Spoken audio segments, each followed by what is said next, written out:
महाराष्ट्र सरकार ने आगरा में छत्रपति शिवाजी महाराज के लिए एक भव्य स्मारक बनाने की योजना को मंजूरी दी है। छत्रपति शिवाजी महाराज का ये स्मारक उस जगह पर बनाया जाएगा जहां शिवाजी महाराज को औरंगजेब ने नजरबंद किया था। ये स्मारक शिवाजी महाराज की वीरता और साहस का प्रतीक होगा। कुछ दिनों पहले आगरा पहुंचे महाराष्ट्र के सीएम देवेंद्र फडणवीस ने इच्छा जाहिर की थी कि जिस जगह पर शिवाजी महाराज को नजरबंद किया गया था उस जमीन को अधिग्रहित कर महाराष्ट्र सरकार वहां एक भव्य स्मारक बनाएगी। अब फडणवीस सरकार ने छत्रपति शिवाजी महाराज के स्मारक के लिए बजट में जरूरी फंड आवंटित कर दिया है। आगरा में कुछ दिनों पहले पहुंचे फडणवीस ने ताजमहल से भी ज्यादा लोग छत्रपति शिवाजी महाराज के स्मारक को देखने के लिए आएंगे, ये बात कही थी।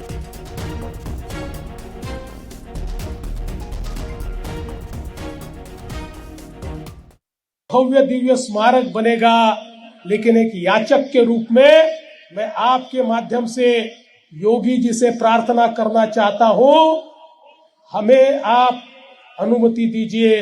महाराष्ट्र की सरकार इसको अधिग्रहित करेगी, महाराष्ट्र की सरकार इसको एक्वायर करेगी और महाराष्ट्र की सरकार यहां पर एक छत्रपति शिवाजी महाराज का स्मारक तैयार करेगी। और मां कसम मैं बताना चाहता हूं, एक बार ये स्मारक बन गया तो आपके ताजमहल से ज्यादा लोग ये स्मारक देखने के लिए नहीं आए तो मेरा नाम बदल देना, मेरा नाम देवेंद्र फडणवीस नहीं बताऊंगा।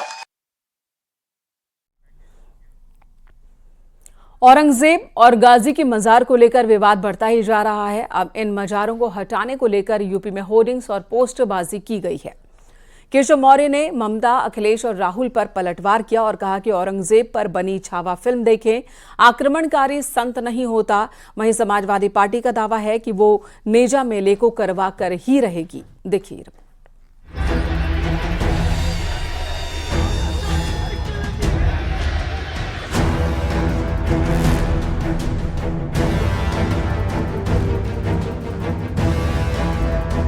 मुगल काल के आक्रांताओं के खिलाफ इन दिनों सियासी बयानबाजी चरम पर है। औरंगजेब की तारीफ और सालार गाजी को संत बताने पर बीजेपी लगातार विपक्ष पर हमलावर है। यूपी के डिप्टी सीएम केशव प्रसाद मौर्य ने ममता बनर्जी पर कहा कि उन्हें छावा फिल्म देखनी चाहिए, जिसे देखने के बाद उनको पता चलेगा कि औरंगजेब क्रूरता का दूसरा नाम था। पश्चिम बंगाल की मुख्यमंत्री ममता बनर्जी जी को देखना चाहिए, तब उन्हें पता चलेगा कि क्रूरता का दूसरा नाम औरंगजेब है। और आज छावा फिल्म देखने के लिए हम अपने साथियों के साथ आए हुए हैं। आज यही कहेंगे, जय शिवाजी, जय संभाजी। केशव मौर्य ने अखिलेश पर भी सीधा हमला बोला। उन्होंने कहा कि औरंगजेब गाजी को संत बताने वाले देख ले कि वो अत्याचारी थे। अखिलेश को अबू आजमी और अपने सांसदों के बयान पर सफाई देनी चाहिए। जिसने भारत की संस्कृति को मिटाने का प्रयास किया हो, उसके बारे में इस प्रकार का बयान देने वाले समाजवादी पार्टी के सांसद के बारे में श्री अखिलेश यादव जी अपनी चुप्पी तोड़ें। कभी अबू आजमी के बयान पे चुप हो जाते हैं, कभी अपने सांसद के बयान पर चुप हो जाते हैं। इसका जवाब प्रदेश भी चाहेगा, देश भी चाहेगा। गाजियाबाद से बीजेपी सांसद अतुल गर्ग ने संभल में सैयद गाजी के मुद्दे पर एसपी सांसद जियाउर रहमान बर्क को घेरा और पूछा कि एक आक्रमणकारी संत कैसे हो गया। और उनके मन में इतनी नफरत है कि वो हर चीज को धार्मिक नजरिए से देखते हैं और धर्मनिरपेक्षता की बात करते हैं। हो सकता है कि औरंगजेब को भी सूफी कह दें। जो लोग धार्मिक कट्टर थे, जिन्होंने राम मंदिर को गिराया और वहां पर मस्जिद बनाई, तो उनके लिए हो सकता है ऐसे लोग धार्मिक हों। यूपी सरकार में मंत्री संजय निषाद ने भी विपक्ष पर बड़ा बयान दिया है। उन्होंने कहा कि जिसको व्यवहार पसंद है वो देश में रहे और जिनको तलवार पसंद है वो तलवार पहनकर देश छोड़कर चले जाएं। पहले तलवार से त्योहार मनता था, धन्य हो योगी जी, अब व्यवहार से त्योहार बनता है।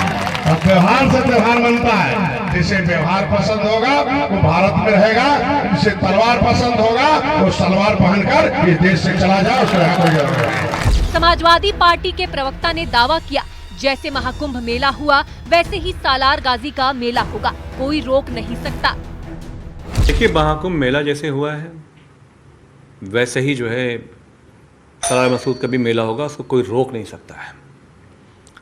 शासन नहीं देगा अगर परमिशन तो अदालत से परमिशन होगी। औरंगजेब और गाजी की मजार हटाने को लेकर लखनऊ में होर्डिंग लगाई गई। बीजेपी ऑफिस के बाहर ये होर्डिंग लगाई जिसमें आक्रांता औरंगजेब और गाजी का नामो निशान मिटाने की बात लिखी है। भारतीय गौ सेवा संस्था के कार्यकर्ता ने होर्डिंग लगाई है। जाहिर सी बात है कि औरंगजेब के खिलाफ लगातार हल्ला बोल उत्तर प्रदेश में भी जारी है। तमाम तरह के बयान सियासी चर्चाओं में हैं और औरंगजेब से संबंधित वाद विवाद भी लगातार जारी है। अब मामला होर्डिंग पर अटका है और ये होर्डिंग भारतीय जनता पार्टी के राज्य मुख्यालय के बाहर लगाई गई है। कैमरामैन अनिल के साथ संकेत मिश्रा, न्यूज़ 18 लखनऊ।